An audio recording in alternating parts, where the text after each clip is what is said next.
Jadi yang pertama kita akan melihat di sini, oke, masuk.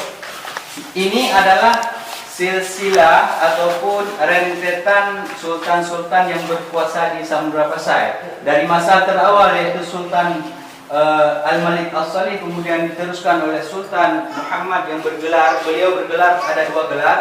Gelar pertama beliau adalah Al-Malik Al-Zahir, yaitu raja yang menang. Kemudian gelar satu lagi beliau adalah Syams Ad-Dunyawaddin, yang bermakna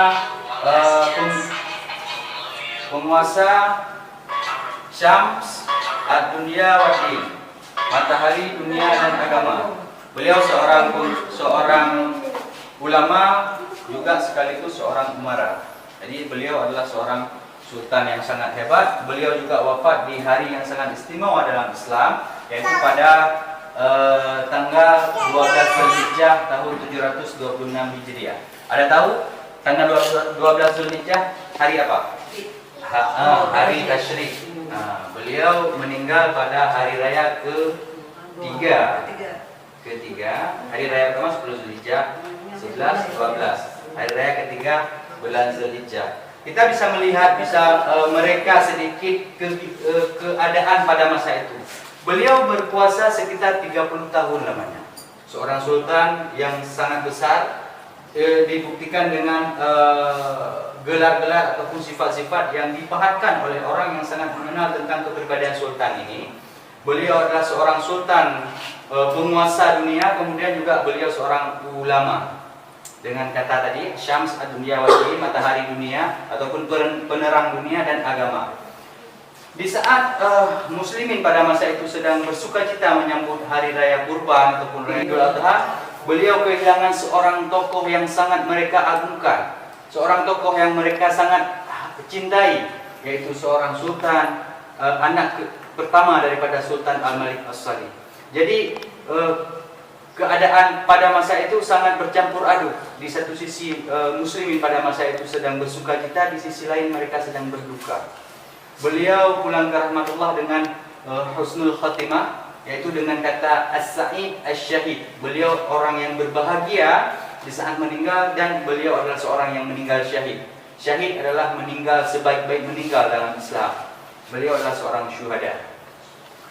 Setelah kemangkatan beliau, ada seorang sultan lagi yang makam pusaranya sampai sekarang belum ditemukan, bernama yaitu Sultan Ahmad bin Sultan Muhammad bin Al-Malik As-Salih.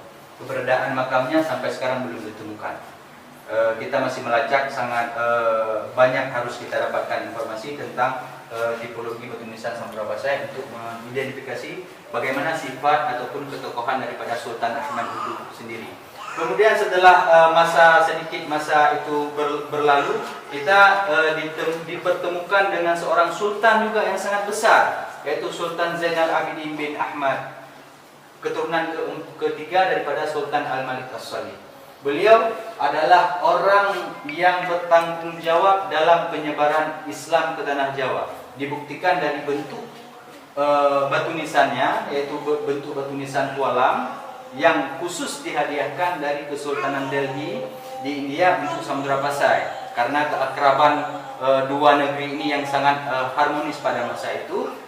Di sana di Pulau Jawa, di kawasan Gresik, kita mengenal seorang sunan pertama di Pulau Jawa, yaitu Sunan Gresik atau Maulana Malik Ibrahim. Beliau adalah utusan daripada Sultan Zainal Abidin ini untuk menyebarkan dakwah ke sana. Bentuk batu nisan antara Sultan Zainal Abidin dengan Maulana Malik Ibrahim ini sangat sama. Jadi secara bentuk ini kita bisa menganalogika bahwa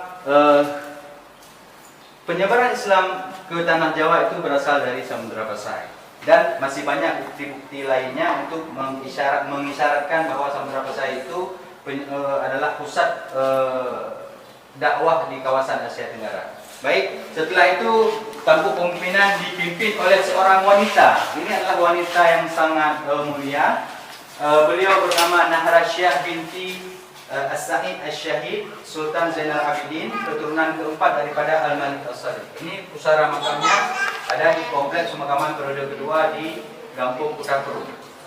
Jadi kemudian setelah itu akan kita lihat rentetan sultan-sultan yang terbaring di bumi Pasai ini yang memiliki kiprah yang sangat luar biasa untuk penyebaran Islam di Asia Tenggara.